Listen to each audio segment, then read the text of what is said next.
When we think of Hollywood icons, we tend to think of the stars who appear on the big screen. From Marilyn Monroe and Cary to Daniel Day-Lewis and Meryl Streep, as well as the iconic directors who create the movies like Alfred Hitchcock, Stanley Kubrick, Spielberg and Spike Lee. But there's another kind of Hollywood star that's less recognizable by their face, but instantly recognizable in another way, by their voice. Movie trailer voiceover artists have been introducing us to new movies for as long as we can remember, and none have ever been more iconic than Don LaFontaine. On Friday, August 22nd, 2008, however, LaFontaine passed away. Since then, movie trailers have never been the same. In this video, we'll be looking at why that's the case by looking at the life and career of the legendary Don LaFontaine in some detail.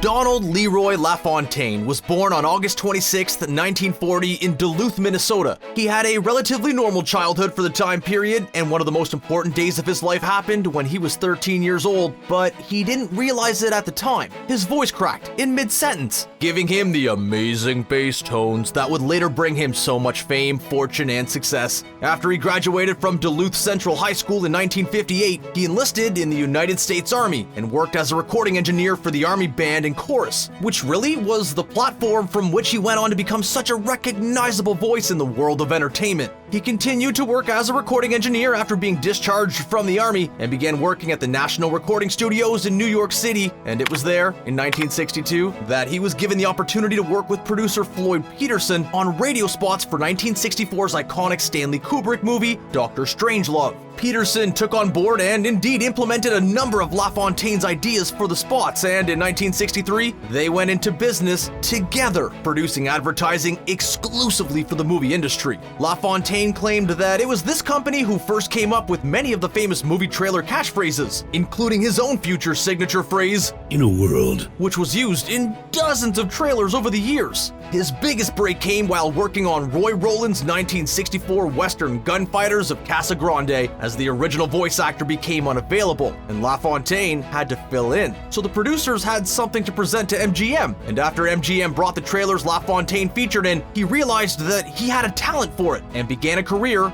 as a voiceover artist. He became the head of Kaleidoscope Films Limited, a movie trailer production company, before establishing a company of his own, Don LaFontaine Associates, in 1976. Not long after that, LaFontaine was hired by Paramount to do their trailers, and by the time he left the company to get back into trailer work in 1981, he'd been promoted to the position of vice president. He moved to Los Angeles in 1981, where he was contacted by an agent who wanted to promote him for voiceover work, and from then on, worked in voiceovers full-time for the rest of his career. At the peak of that career, LaFontaine voiced somewhere in the region of 60 different promotions a week, and even as many as 35 in a single day on the odd occasion. Once he established himself and became a globally recognized voice whose unmistakable sound literally made people want to watch a movie more than they otherwise would, most studios were willing to pay an extremely high fee for his services, and his income was reportedly well into millions of dollars as a result. To make life easier for himself, and with the advent of ISDN technology, he eventually opted to build a recording studio in his Hollywood Hills mansion and began doing all of his work from home. Over the course of his hugely successful, prestigious, and lucrative career, LaFontaine lent his hugely distinctive voice to thousands of movie trailers, including trailers for movies that spanned pretty much every genre and for every major movie studio. Notably, he also voiced the logo screen for the Cannon Group, a studio for whom he had voiced numerous trailers. There was a time when LaFontaine had a near monopoly on movie voiceover trailers, and to emphasize that, let's take a look at just some of the trailers he lent his voice to.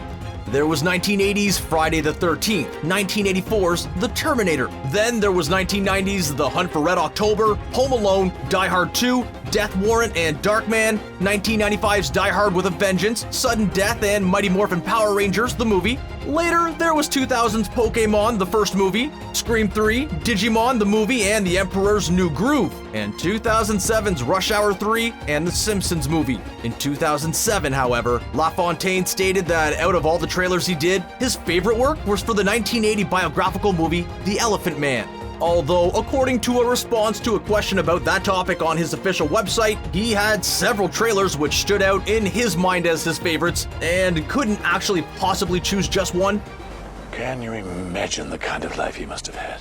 LaFontaine's voice work wasn't limited to movie trailers, however. Far from it, in fact. So don't make the mistake of ever thinking that it was. He worked as an announcer for the newscasts on WCBS TV New York from 2000 to 2001, and he was a reoccurring guest narrator for clues on the game show Jeopardy! He's also either lent his voice to, narrated on, or acted as the announcer for a number of well-known television shows, such as Law & Order, Family Guy, American Dad, Phineas and Ferb, Stargate SG-1, and Xena Warrior Princess. LaFontaine also did the announcing for a number of WWE's popular pay-per-view events. Interestingly, in 2006, auto insurance company Geico launched an advertising campaign that saw their real customers telling their own stories about their experiences with the company, and they were accompanied by a celebrity who helped them make the story more interesting. LaFontaine was one of the featured celebrities in question, and his ad began airing in August 2006. In the commercial, he was introduced by his fellow voiceover artist as that announcer guy from the movies, with his name printed on screen to identify him. He began his telling of the customer story with his trademark,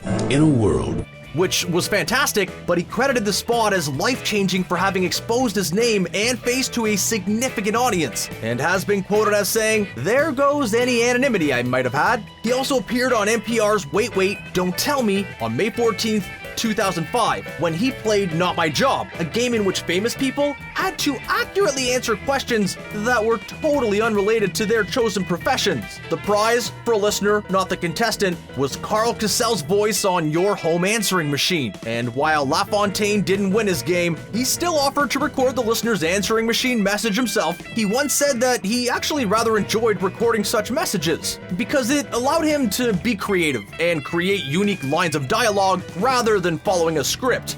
His iconic voice and prolific career gained him nicknames like Thunderthroat and Voice of God, both of which fitted him perfectly. It really was a mighty, booming, smooth as silk voice. In a 2007 interview, LaFontaine explained the strategy behind his signature, "In a world, you very rapidly set the scene," and that undoubtedly makes a lot of sense. On Friday, August 22nd in 2008, however, LaFontaine was taken to Cedars-Sinai Medical Center in Los Angeles, having suffered a pulmonary embolism, a blockage of the artery in his lungs, and was reported to be in critical condition the following Tuesday. The legend passed away on September the 1st at the age of just 68, 6 days after his 68th birthday, in fact. LaFontaine was subsequently buried at Hollywood Forever Cemetery, one of the oldest cemeteries in Los Angeles. His final television voiceover role was for the Phineas and Ferb episode The Chronicles of Meep, in which he said in his final line, "In a world." There, I said it. Happy. And isn't that just a perfectly fitting way for him to have bowed out? The episode also ended with a short tribute to him, although rather bizarrely, this tribute was omitted from the iTunes, United Kingdom, and Spanish versions of the show.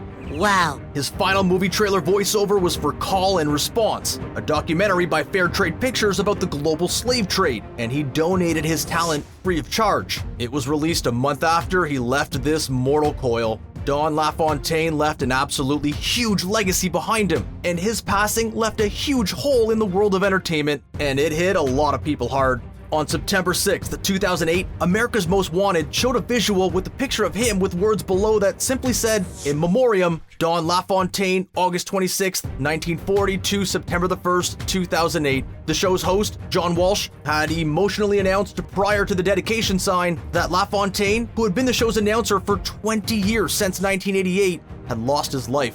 Then, the following evening of September 7th, Adult Swim had a bumper that said, Don LaFontaine, again followed by the year he was born and the year that he passed away. An episode of animated show Chowder entitled The Apprentice Scout is also dedicated to LaFontaine.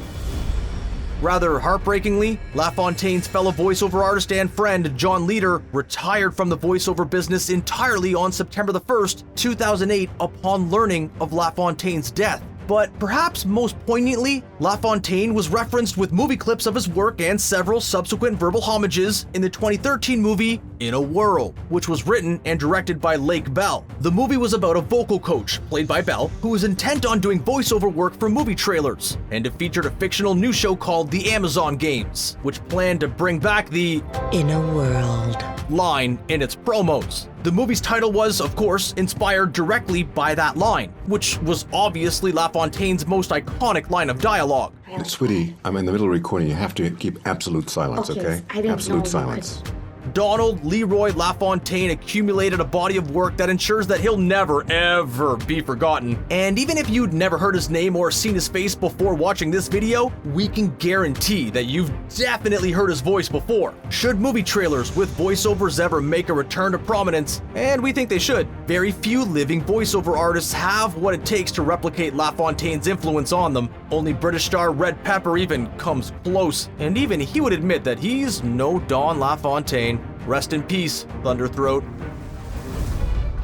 Were you familiar with Don LaFontaine? Would you prefer more movie trailers with voiceovers in the present day? Let us know your thoughts in the comments section below, and don't forget to like, share, and subscribe to ScreenRant for more great videos like this one. We'll see you next time, guys.